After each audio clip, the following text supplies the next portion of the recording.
Welcome and good morning to this Sunday morning, Free Grace Community Church in Nicaragua. My name is Mike, and today we are looking at Revelation chapter 12 and possibly Revelation chapter 13 if we get to it. But before then, we're going to take a look at our current events playlist. I've added quite a few more videos to it since yesterday, so there's the first one here by the Dre Dossier called The Cloud is a Battlefield and You're Enlisted, where she goes over what these data centers that they're putting in, what are they really for, right? Because apparently the amount of power they're drawing is way more than what they would need if it was just for AI, right? So she's looking at how the military is using data centers that are in residential areas for their projects in the cloud, and so making people targets, because those are military targets if you're allowing the military to put stuff in data centers. So she goes over the evidence for that. Next, we have your phone is now required to spy on you. It's the law. So Loyal Moses, he's talking about how they just are passing laws about age verification, particularly the one in California where every device has to have age verification. So they're legalizing spyware. This is just the tip of the iceberg here. They're just getting their foot in the door. Once they get this in, then they can easily expand it to other requirements, because right now they're just putting in the infrastructure that they're going to need later on to lock you down, because this is the main linchpin that they need to keep people off the internet if they don't have the mark of the beast. And that leads into my own video that I just posted last night called Trump's 6G directive signals the mark of the beast is coming. So in this video, I go over, there's an article that was posted a few days ago, going over the evidence, how Trump has put in the 6G directive, and it's for implantable technologies. So watch the video, you'll see there's a link to an article where you can see the evidence of that. So they're putting in age verification, they're putting in implantables. It's all going to come together into the mark of the beast, so that at some point you will not be able to access the internet unless you have the mark of the beast, or you find a way around this whole thing by like using open source Linux or something like that that can still get you on the internet. But you may be able to get on the internet, but you won't be able to get on YouTube. You won't be able to get on Discord. You won't be able to get on these big sites that are going to be implementing the same technology, to the identification technology that the mark of the beast will use. So that's my video. And there's another one by Sling and Stone that he posted 11 hours ago. Donald Trump, Mark of the Beast, End Times Bible Prophecy 2026. He talks about the same implantable technology, the same story. He's got a lot of clips, though, so there's some good clips that he's got to show what's going on. But he goes wrong in this video, because he's calling it, he's saying this isn't the mark of the beast, this is just a stepping stone to the mark of the beast. Well, I asked him, if an implantable chip that's easily implantable in your brain, if that's just a stepping stone to the mark of the beast, then what's the real mark of the beast? Are you going to take a chip in your head and say to yourself, this is just a stepping stone to the real thing? No, it is the real thing. At the point it becomes an implant in your head, in your forehead, it's the real thing.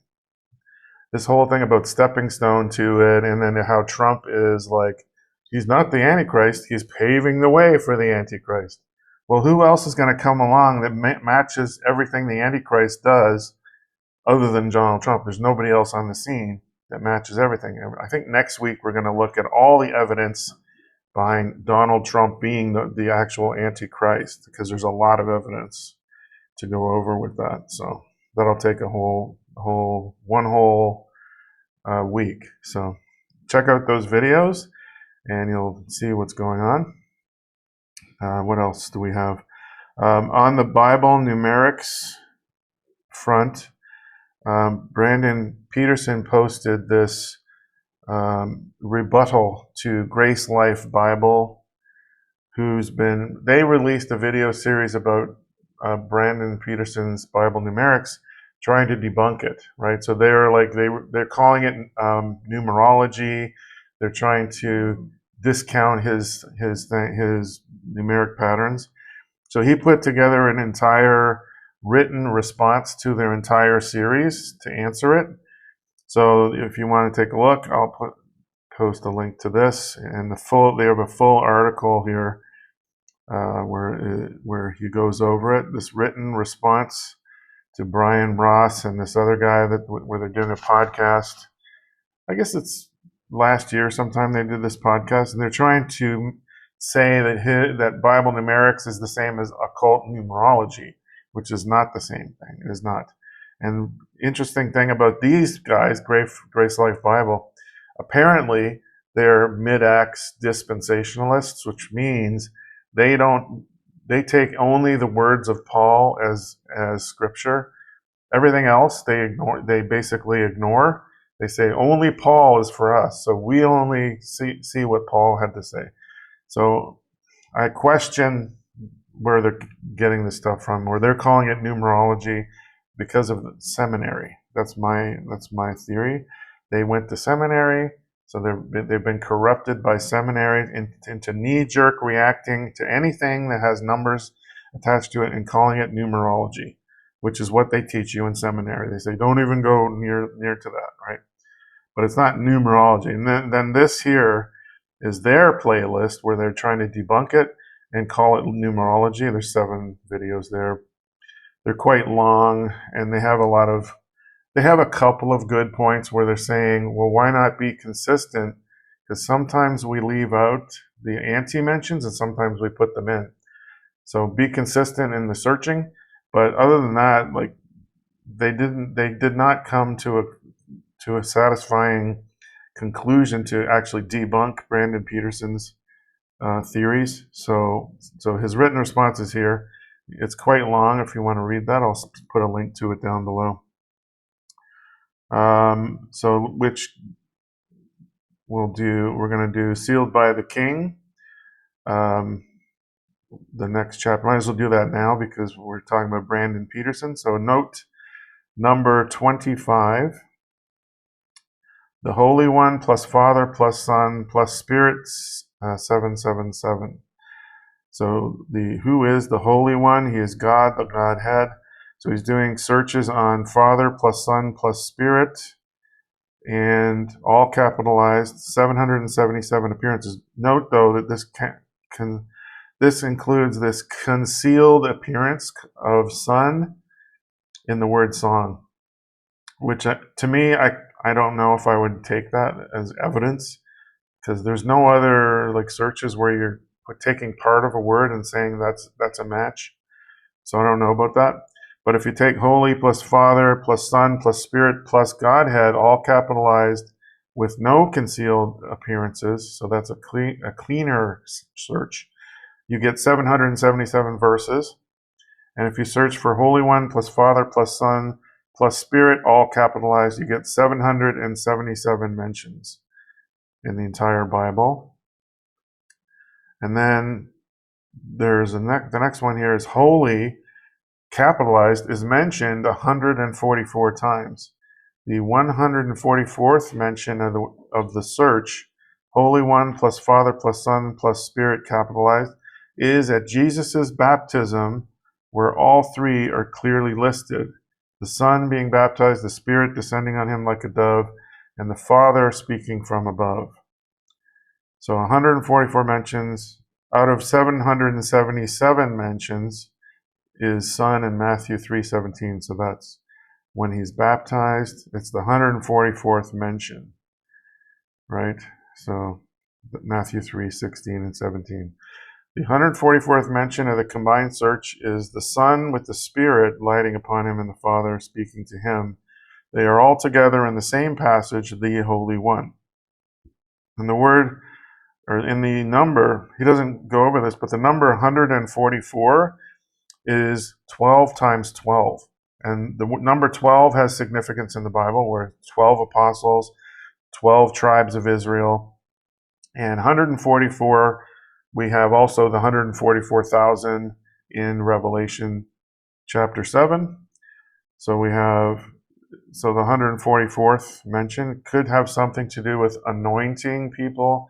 So because Jesus was anointed at his baptism, right? So, and the 144,000 are sealed with the Father's seal in their forehead in Revelation chapter 7, the 144,000. So there could be some significance to that. That's why it's 144.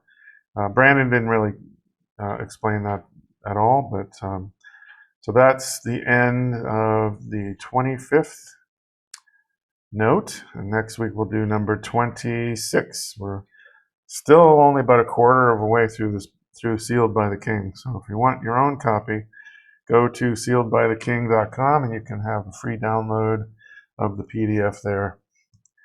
Or you can order the paperback from Amazon as well. It's a very thick paperback, though. Very heavy. Okay, so next I'm going to read Psalm number 49 in our reading of the Psalms. So Psalm 49. Hear this, all ye people. Give ear, all ye inhabitants of the world, both low and high, rich and poor, together. My mouth shall speak of wisdom, and the meditation of my heart shall be of understanding. I will incline mine ear to a parable. I will open my dark saying upon the harp. Wherefore should I fear in the days of evil, when the iniquity of my heels shall compass me about? They that trust in their wealth and boast themselves in the multitude of their riches, none of them can by any means redeem his brother, nor give to God a ransom for him.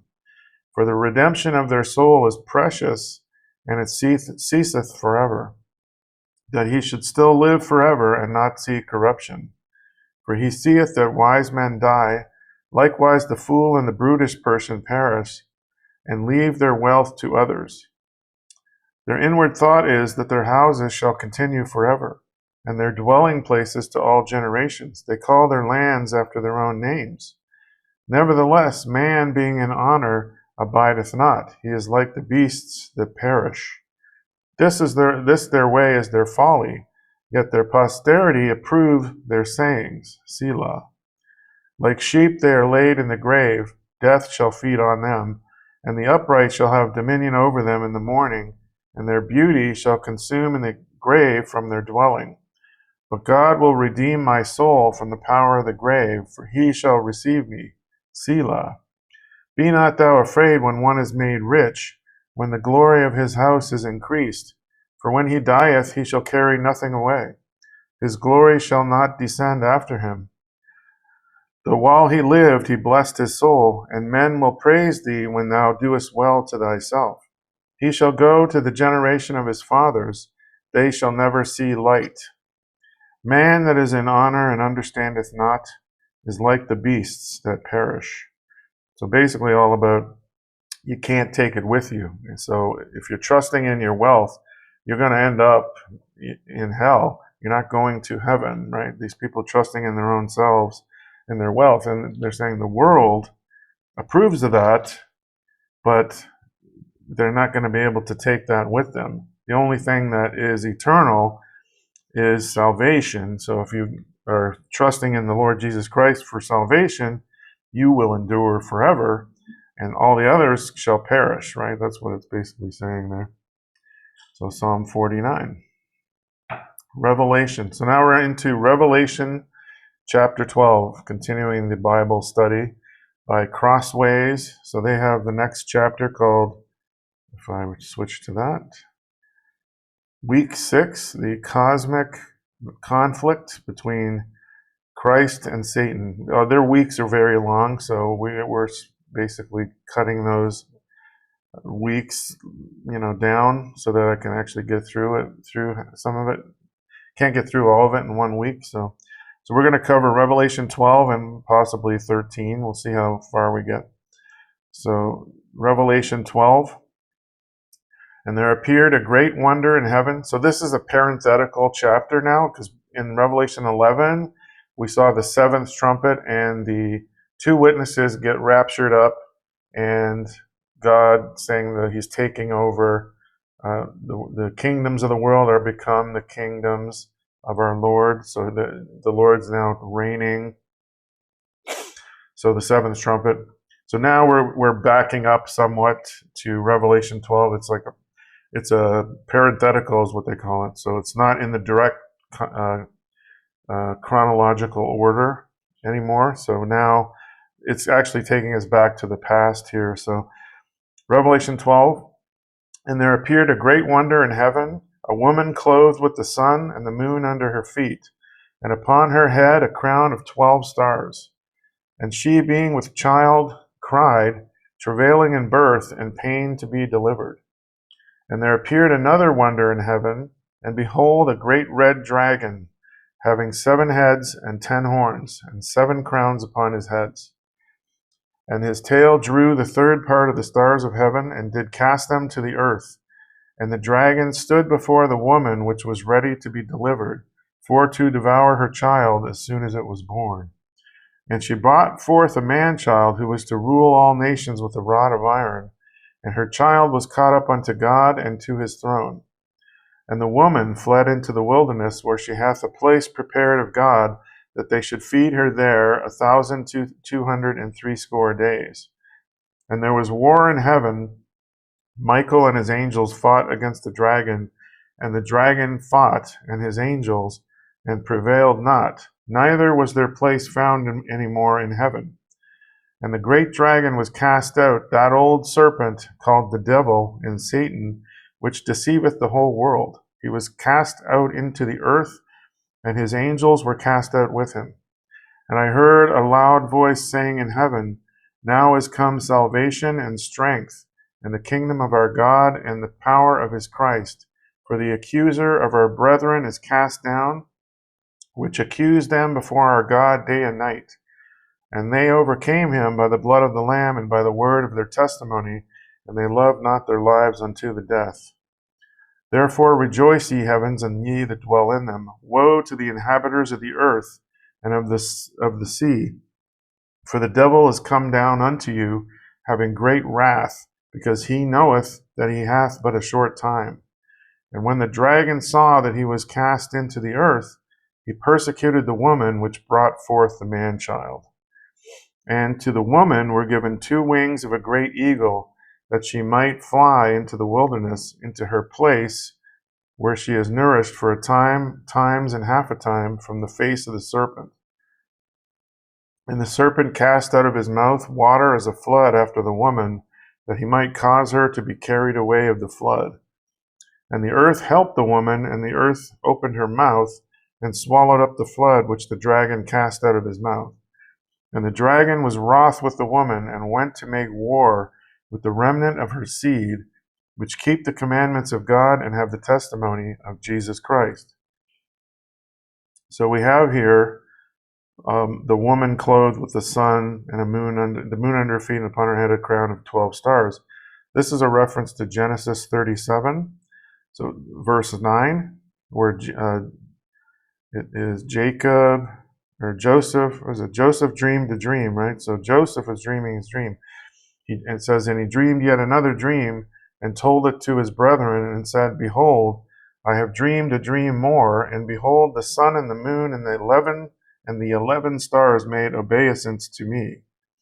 So this imagery about the sun, the moon, and the stars, the 12 stars is the 12 patriarchs of Israel. So the 12, like Joseph and his brothers and sisters, I guess.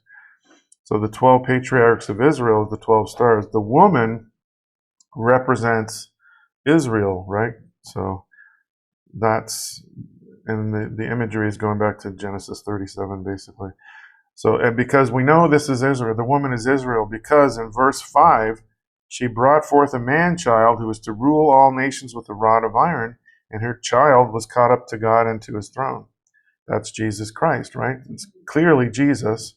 So who was the mother of Jesus was from Israel, right? So the woman is Israel, right? Because that's who brought forth this man-child. And it says that the woman is going to be protected by God in the wilderness for 1,260 days. 3.5 years. Again, another 3.5 year time period there. And then you get the devil coming down. So, and the other thing was the dragon here, the great red dragon, has 7 heads and 10 horns. And that's significant because when we see to the beast in Revelation 13, that also has 7 heads and 10 horns. But the beast is from the sea, and the devil is from the bottomless pit. Because there's this angel from the bottomless pit, and then there's this repeated 7 heads and 10 horns beast, and the dragon also. So basically, we're seeing like a duality here between Satan and the Antichrist. So it's sort of telling us that the dragon is basically in control of the Antichrist, right? So because they both have the same number of heads and horns on with these heads and their horns, right? So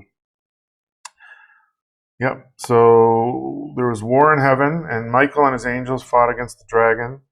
So the dragon gets cast out of heaven, and in verse 9 we know that the dragon is Satan because it directly tells us that the dragon is that old serpent called the devil and Satan, which deceives the whole world. So he was cast down in the earth. So now it says he knows that his time is short, right? So he's cast down. So he's no longer, and when he accused us before the throne day and night, well, he's accusing people, but at the accusation, he's basically accusing them. Look, these people are not good people. They're sinning all the time.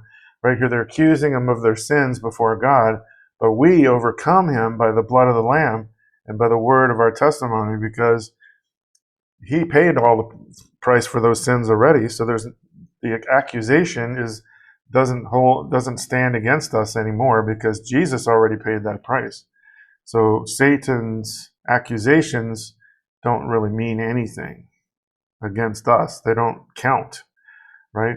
So now he's cast out, and he says that he persecuted the woman which brought forth the man-child. Now we've seen in history that Israel's been, and the Jews have been, a persecuted people throughout history, culminating in World War II with the Holocaust. So there's definitely some imagery here that we can say could be referring to the Holocaust or other persecutions of the Jews over the years, right? And then, but even so, the woman was given 2 wings of a great eagle to fly into the wilderness, right? So that's how they get to the wilderness for the 3.5 years. So this 3.5 years is like the Great Tribulation, right? Because now Satan is coming down and he's empowering the Antichrist. So that 3.5 year Great Tribulation period is what they're talking about. So we are going to see that there's going to be some Jews that are going to be protected by God. Now, I don't know if it's literally out in the wilderness, if they literally go in the wilderness, or if some of this is symbolic or not, because casting out of his mouth water as a flood might be symbolic, right? Not a literal flood, right? So we don't really know.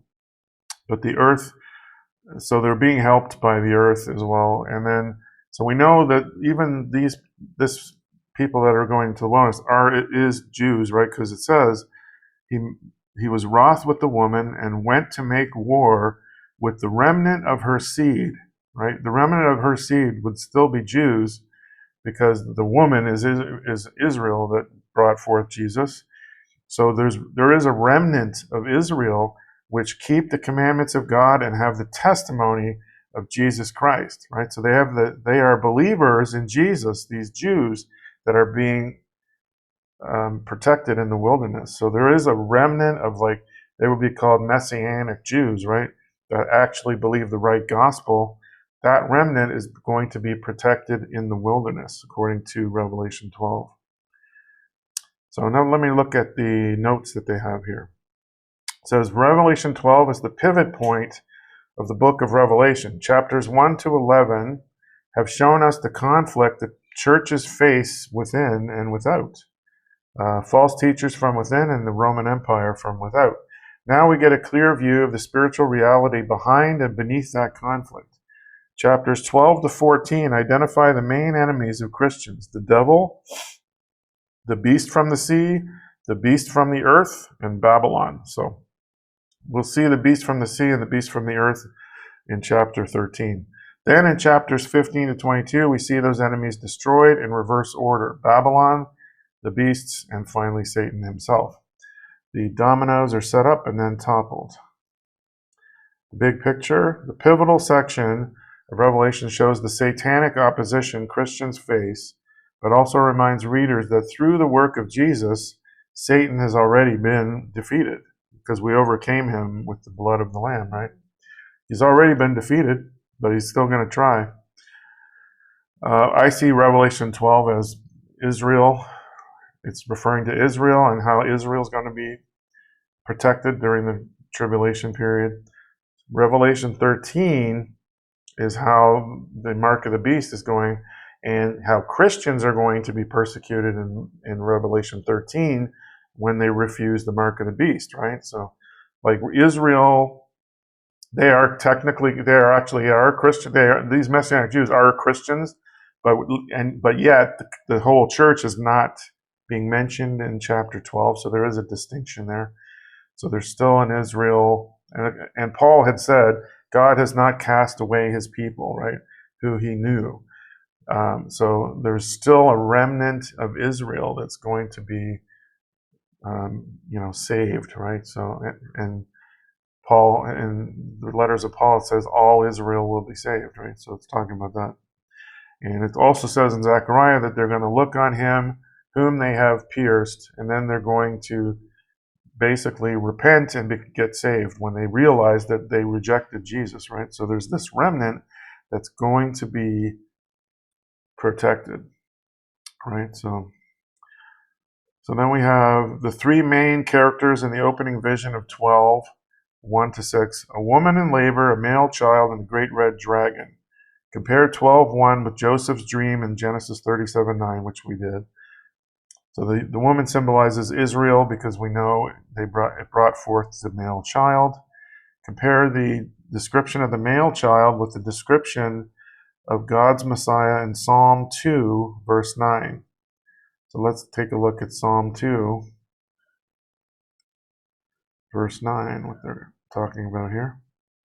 It says, "Thou shalt break them with a rod of iron, thou shalt dash them in pieces like a potter's vessel." So it's saying he's going to rule with a rod of iron, right? So it's talking about that here in Revelation 12, this child who was to rule all nations with a rod of iron. The same Messiah that's in Psalm 2. Okay, so that's what they're getting at there. And we know who the male child is, Jesus, and the great red dragon, and we are told in verse 9 that it is Satan himself. Yeah, that old serpent. Okay.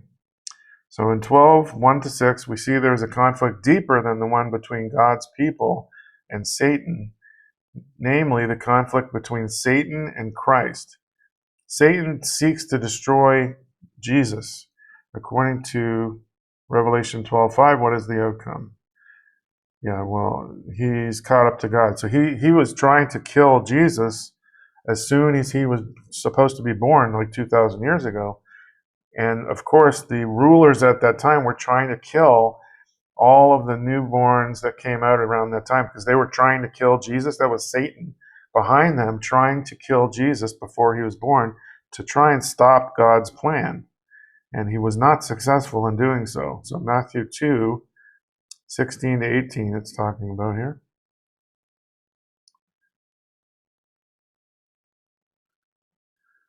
It says, "Then Herod, when he saw that he was mocked of the wise men, was exceeding wroth, and sent forth and slew all the children that were in Bethlehem, and in all the coasts thereof, from 2 years old and under, according to the time which he had diligently inquired of the wise men," because the wise men were going to visit Jesus when he was born. "Then was fulfilled that which was spoken by Jeremiah the prophet, saying, In Ramah there was a voice heard, lamentation and weeping, and great mourning, Rachel weeping for her children, and would not be comforted, because they are not. So, so Herod tried to kill. That's the whole. They tried to kill. They killed all these children just to get to one person, Jesus, right? And they did not get him, right? So Jesus won that conflict. Revelation 12:5 gives a broad brush overview of Jesus' victory over Satan, moving immediately from his birth to his resurrection and ascension to God's throne. So as we see, right away it says, and her child was caught up to God and to his throne. But there's a big gap. There's a 33-year gap between the first part of the verse and the last part of the verse, right? So sometimes prophecies are like that, where you get the first half is one time period and the second half is a bit later. And prophecies often mix those time periods together sometimes. So it says in 7-12, we're granted another perspective on the conflict between Jesus and Satan with more details filled in. The loud voice in verse 10 announces God's victory and Satan's defeat. With a loud voice, now has come salvation and strength and the kingdom of our God. This is after the serpent is cast out. So it's basically saying, okay, after he's cast out, now is going to come the tribulation, and it's going to end with the kingdom coming to earth, right? So it's basically setting into sequence these events that are going to happen. So that loud voice, it's announcing God's victory and Satan's defeat. Satan is described as the accuser of our brothers, who accuses them day and night before our God. So Jesus' death, resurrection, and ascension defeat his accusations because he paid the price for us, and there's no sin imputed to us after we're saved. All sin, past, present, and future, are paid for. There's nothing for the devil to accuse us of anymore. So Revelation 12:11 describes Christians who conquer the devil, even though he kills them. In what sense do believers conquer Satan? Do they look to the world like conquerors? Well, no, they don't. But they overcome him by the blood of the Lamb and by the word of their testimony, and they love not their lives unto the death. Because once you're saved, you no longer have a fear of death. You're ready to go anytime it's whenever is the time, because you know you have eternal life. So you've won the battle. You're never going to die. According to Jesus, whoever believes in him shall never die. Even though their body may die, you will never die. So that's how we're conquering Satan. It's already a done deal. Once you're saved, it cannot be changed, right? So how might 12 verse 12 encourage Christians suffering the fierce attacks of Satan? Does the dragon's anger show that he is winning or losing? How does 12:13-17 emphasize God's protection and care for his people? 12:12, right, because the devil has come down. He knows that he has a short time, so he has great wrath, right? So he's very angry because he keeps losing all the time, and that makes him more angrier every time. So he wants to just wipe out everyone. But now, the persecution of the woman is Israel, not Christians, what they're saying here, Christians, but it's mostly Israel that's being persecuted here, and the remnant of her seed, which are saved. They are Christians, but they're also Jews, right? They're Christian Jews, right, in the end of this chapter. So that's the end of chapter 12. Then we're going to 13 after that. So I think we're ready to go to Revelation 13, which now is in the next thing that happens after Satan gets cast down. So Revelation 13, and I stood upon the sand of the sea and saw a beast rise up out of the sea, having 7 heads and 10 horns, and upon his horns 10 crowns, and upon his heads the name of blasphemy. And the beast which I saw was like unto a leopard, and his feet were as the feet of a bear, and his mouth as the mouth of a lion. And the dragon gave him his power and his seat and great authority. And I saw one of his heads as it were wounded to death, and his deadly wound was healed. And all the world wondered after the beast. And they worshipped the dragon which gave power unto the beast. And they worshipped the beast, saying, Who is like unto the beast? Who is able to make war with him? And there was given unto him a mouth, speaking great things and blasphemies, and power was given unto him to continue 42 months. And he opened his mouth in blasphemy against God, to blaspheme his name and his tabernacle, and them that dwell in heaven. And it was given unto him to make war with the saints, and to overcome them, and power was given him over all kindreds and tongues and nations. And all that dwell upon the earth shall worship him, whose names are not written in the book of life of the Lamb, slain from the foundation of the world. If any man have an ear, let him hear. He that leadeth into captivity shall go into captivity. He that killeth with the sword must be killed with the sword. Here is the patience and the faith of the saints. And I beheld another beast coming up out of the earth, and he had 2 horns like a lamb, and he spake as a dragon. And he exerciseth all the power of the first beast before him, and causeth the earth and them which dwell therein to worship the first beast, whose deadly wound was healed. And he doeth great wonders, so that he maketh fire come down from heaven on the earth in the sight of men, and deceiveth them that dwell on the earth by the means of those miracles which he had power to do in the sight of the beast, saying to them that dwell on the earth that they should make an image to the beast, which had the wound by a sword and did live. And he had power to give life unto the image of the beast, that the image of the beast should both speak and cause that as many as would not worship the image of the beast should be killed. And he causeth all, both small and great, rich and poor, free and bond, to receive a mark in their right hand or in their foreheads, and that no man might buy or sell, save he that had the mark, or the name of the beast, or the number of his name. Here is wisdom. Let him that hath understanding count the number of the beast, for it is the number of a man, and his number is 666. That's Revelation 13. So again, we see the 7 heads and 10 horns of the beast from the sea. Satan has 7 heads and 10 horns. So because Satan gives the beast his power. So basically Satan, he's sort of the beast's proxy. He's like puppeteering him and possibly possessing him too. And he does have a different number of horns. As we saw, Satan had 7 crowns, or not different number of horns, but different number of crowns on those horns. 10 crowns. Now, the beast, the Antichrist, there is a 10-nation confederation that there's 10 kings that the Antichrist gives his power to for 1 hour with the beast. So that's the 10 crowns that's talking about. The 7 crowns on Satan's head are about the 7, there's like 7 major kingdoms of world history. And I think that's probably what the 7 horns are.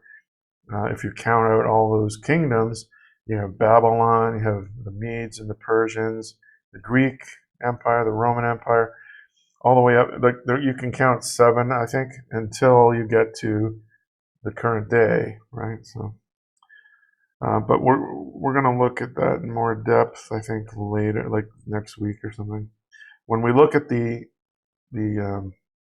evidence of who the Antichrist is, right? So in Revelation 13, we meet 2 agents of Satan's plans: the beast from the sea and the beast from the land. The beast from the land is also known as the false prophet, and we know that because there's different other. It doesn't say that in Revelation 13 that he's the false prophet, but how do we know he is? Because there's other references to the same person. So it says 16:13. And I saw 3 unclean spirits like frogs come out of the mouth of the dragon, and out of the mouth of the beast, and out of the mouth of the false prophet. So there's the false prophet being mentioned. And in 1920 and 2010 as well. We'll just go to those. 1920 says, And the beast was taken, and with him the false prophet that wrought miracles before him, with which he deceived them that had received the mark of the beast and them that worshipped his image. These both were cast alive into a lake, burning with brimstone. So this is the one verse that is, proof positive that the false prophet is the same beast from the earth, because it's mentioning the same things that beast did, right? So we have 20 verse 10, and the devil that deceived them was cast into the lake of fire and brimstone, where the beast and false prophet are, and shall be tormented day and night forever and ever. So it's eternal torment is where they're going to end up. But before that, they're rising in Revelation 13. Okay, so the beast from the sea may point ultimately toward an end-time individual, the Antichrist, or the man of lawlessness in 2 Thessalonians 2. So we also see a mention of the Antichrist in 2 Thessalonians 2. That's the other main passage, where it says, "Let no man deceive you by any means, for that day shall not come," the rapture, "except there come a falling away first, and that man of sin be revealed, the son of perdition, who opposeth and exalteth himself above all that is called God, or that is worshipped, so that he as God sitteth in the temple of God, showing himself that he is God." So we have the Antichrist is going to declare himself to be God. And that is the main sign that has to happen before the rapture can occur. So we have to see a rebuilt temple, and we have to, as we see in Revelation 11 at the beginning, it says, measure the temple. Well, the temple is going to be rebuilt. Then the Antichrist is going to be ruling around that same time. So we need the temple to be rebuilt before he can sit in the temple and declare himself God, right? So there's certain things that still have to come, right? Within the next maybe couple of years, we're probably going to see these things. But there are also surely partial fulfillments represented by anti-Christian governments throughout this age. Note the multiple kingdoms represented by the 4 beasts from the sea in Daniel 7. Beasts that are similar to the beast in Revelation 13.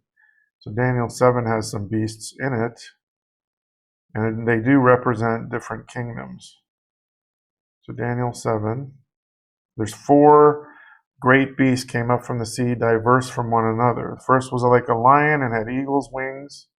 I beheld until the wings thereof were plucked, and it was lifted up from the earth and made stand upon the feet as a man, and a man's heart was given to it. This is talking about Babylon, because that's what happened to Nebuchadnezzar. His power he was taken out of power. He was like given like the heart of like a beast's heart, because he went crazy, and then he was restored back. It was restored back to him afterwards. And behold, another beast, the second, like to a bear, and it raised up itself on one side, and had 3 ribs in the mouth of it between the teeth of it, and they said thus unto it, Arise, devour much flesh. After this I beheld, and lo, another like a leopard, which had upon the back of it 4 wings of a fowl. The beast also had 4 heads, and dominion was given to it. After this I saw in the night visions, and behold, a 4th beast, dreadful and terrible, and strong exceedingly, and had great iron teeth. It devoured and brake in pieces, and stamped the residue with the feet of it, and it was diverse from all the beasts that were before it, and had 10 horns. So we have these beasts here. There's like, we've got Babylon. I think the bear would be like the Medes and the Persians. The leopard is like Greece. The iron beast is like the Roman Empire. These 4 main empires, I do believe. And then, so we go back to Revelation. Hold on. Okay. So basically they're saying that this beast is like the same kind of imagery you get in Daniel. It represents some sort of kingdom. So even more immediately in John's day, the beast symbolized the Roman Empire, and its recovery from a mortal wound symbolizes the wildly fluctuating fortunes of Rome in the period after Nero's death. So like there could be multiple fulfillments through history of these beasts, right? But there's only one final fulfillment, right? So there's some things that are going to be fulfilled partially by things that happened in the past, but then there's a final fulfillment that fulfills everything in the future still. So it says the second beast refers to the cult of the worship of the Roman emperor, since the false prophet is said to make the earth and its inhabitants worship the first beast. The Roman Empire did that, right? So, but again, this beast also finds partial fulfillment in false religions, philosophies, and ideologies that arise throughout this present age. So if you look through history, you see some of these same things happening over and over again, because history does repeat itself to some extent. So the Roman Empire can be seen as a type of the final kingdom, which, in prophecy is often said it's a revived Roman Empire, right? Because it's basically the Roman Empire been brought back to life, basically. So that's what they're saying about 13. We're not going to look at 14 today. So let's see. I think they're going through. So then we have the 1260 days. Revelation 12:6 says the woman was nourished in the wilderness for 1260 days. And for a time, times, and half a times, which is 3.5 years. We've already seen in Revelation 11 that the temple is trampled for 42 months. Again, 3.5 years. And the two witnesses prophesy for 1260 days, 3.5 years. Why all these references to 3.5 years? And 1260 days, 42 months. As with most symbols in Revelation, the answer is found in the Old Testament background. The phrase, a time, times, and half a time, comes from Daniel 7:25 and 12:7. So it's Daniel 7:25. Daniel and Revelation are very closely linked together. So Daniel 7:25 says, and he shall speak words against the Most High. This is talking about the Antichrist. And shall wear out the saints of the Most High, and think to change times and laws, and they shall be given into his hand until a time and times and the dividing of time. That's 3.5 years. Again, and then we're going to look at chapter 12, verse 7. It says, and I heard the man clothed in linen, which is upon the waters of the river, when he held up his right hand and his left hand unto heaven, and swear by him that liveth forever, that it shall be for a time, times, and a half, and when he shall have accomplished to scatter the power of the holy people, all these things shall be finished. Because they were asking him, how long shall it be to the end of these wonders? So, because they told Daniel, seal up the book to the time of the end, many shall run to and fro, and knowledge shall be increased. So it's talking about the final tribulation period. It's going to be 3.5 years. So, and then there's this other period here. So the Antichrist sits in the temple and he stops the daily sacrifice in the temple. And from the time that the daily sacrifice with the abomination of desolation, right, when he sits in the temple, from the time that the daily sacrifice shall be taken away and the abomination that maketh desolate set up, there shall be 1,290 days. Blessed is he that waiteth and cometh to the 1,305 and 30 days. So there's two more time periods here. 1,335, and you've got also 1,290. So the 1,260 is that 3.5 year period. So we have an extra month here with the sacrifice after the abomination of desolation.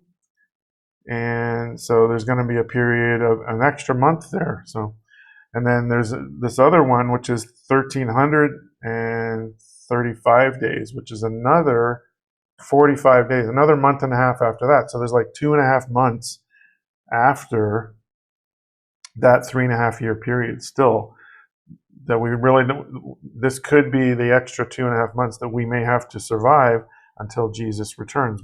I'm not so sure about these different time periods they're saying there, but it's blessed is he that if you reach that 1335, that could be talking about, that's when the rapture occurs, right? So it refers to a period of tribulation for God's people. In Revelation, this tribulation is understood to have begun already with the first coming of Jesus, lasting until, no, it's not understood that way. They understand it this way, this crossways, but I don't understand it that way. It's a future thing. They're saying it's already happened, right? But the wilderness of this world, therefore, has a dual character as a time of tribulation and testing, but also of divine provision. The woman in Revelation 12 flees to the wilderness because she is in danger, but she goes to a place prepared by God in which she is to be. So they're basically saying that the woman is the church, and it's been the church being persecuted throughout history is what it's talking about, but I don't see it that way. It's too specific to be able to apply that to history, I don't think. So then we have God's Son, the Messiah. Psalm 2 is one of the great messianic psalms in the Psalter.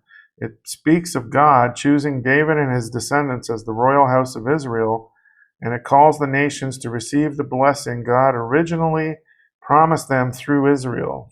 Through Abraham, all the nations of the world will be blessed. By submitting to David and his heirs, all nations who reject the rule of God and his anointed king will incur the wrath of God instead of the blessing that God would pour out on them through their submission.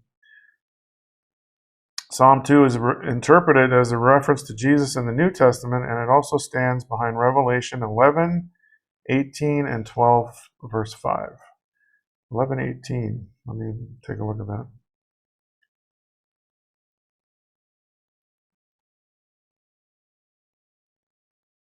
So they're saying, the nations were angry, and thy wrath is come, the time of the dead that they should be judged.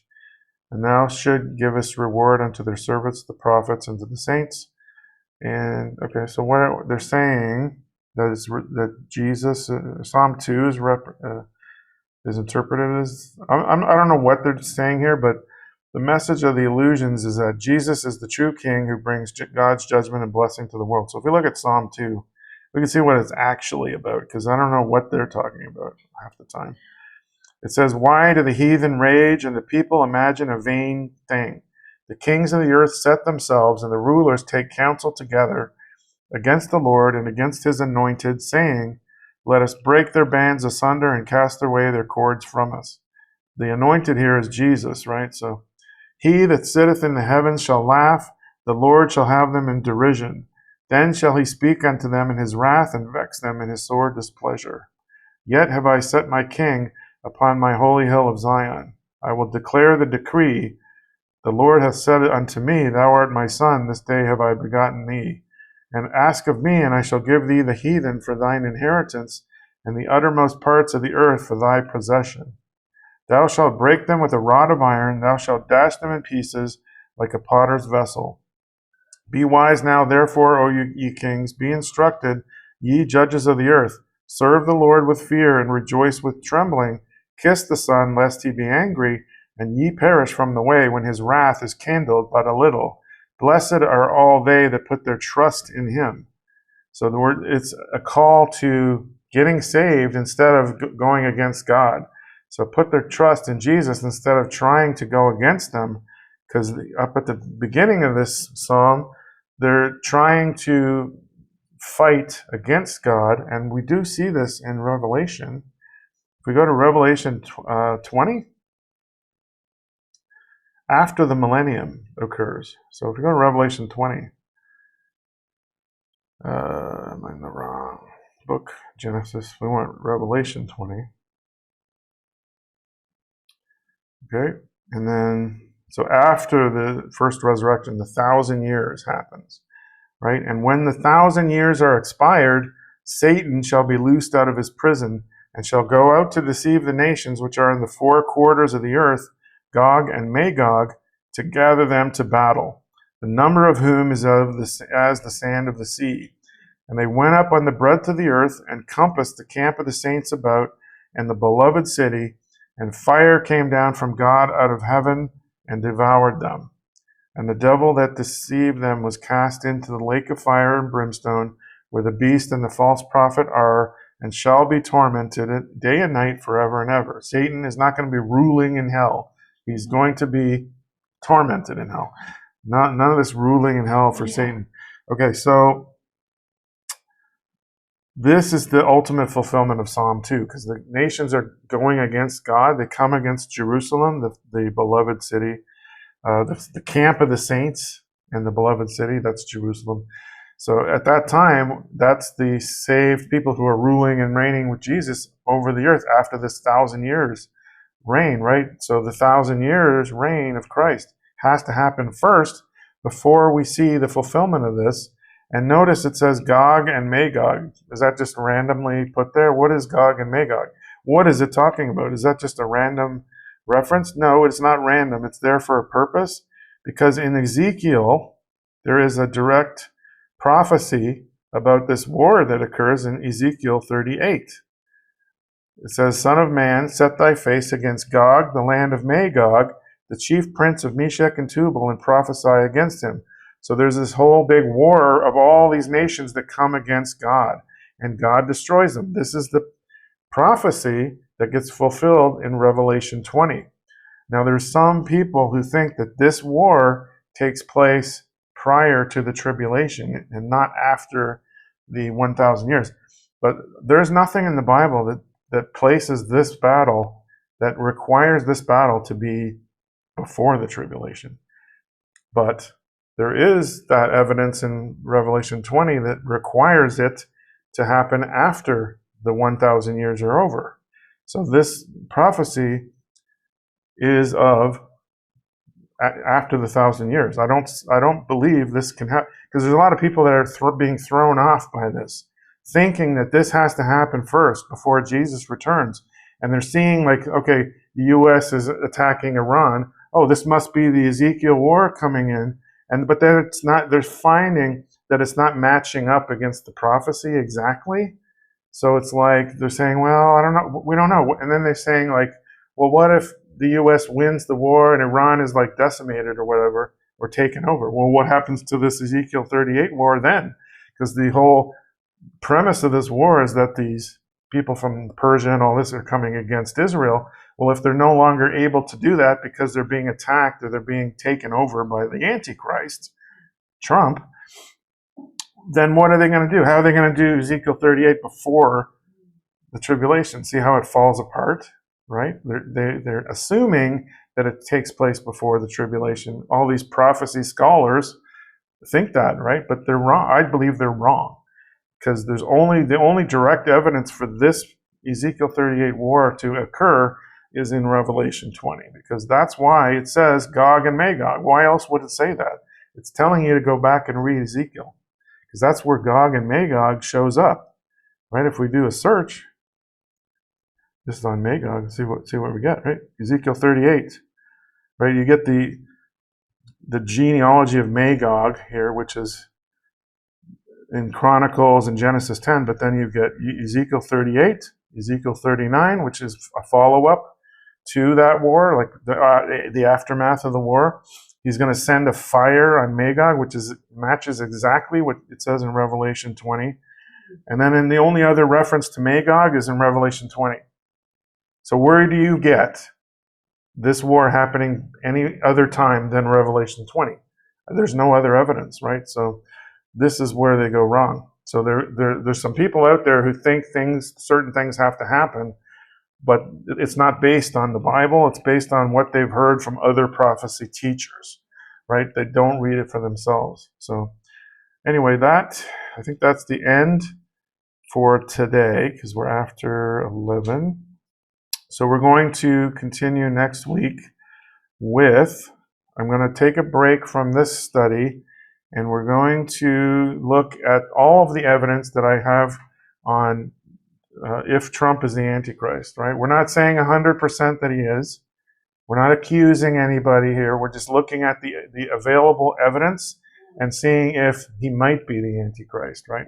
Because we don't want to put all of our eggs in one basket and then something happens and then it turns out we were wrong, and then everything goes back to normal, and then it turns out we're not in the tribulation, right? But if things continue as they are continuing, we are seeing the evidence, right? So we're going to lay out the evidence next week. I have a whole presentation on this. And we're going to look at Daniel, because the book of Daniel has a lot of things listed out as to what the Antichrist needs to fulfill. And we're going to see if Trump fulfills any of those or not, right? So we'll take a look at it. So until then, like, subscribe, comment down below. Any questions, let me know, and I'll see if I can answer them. So until next week, we will see you next week. God bless.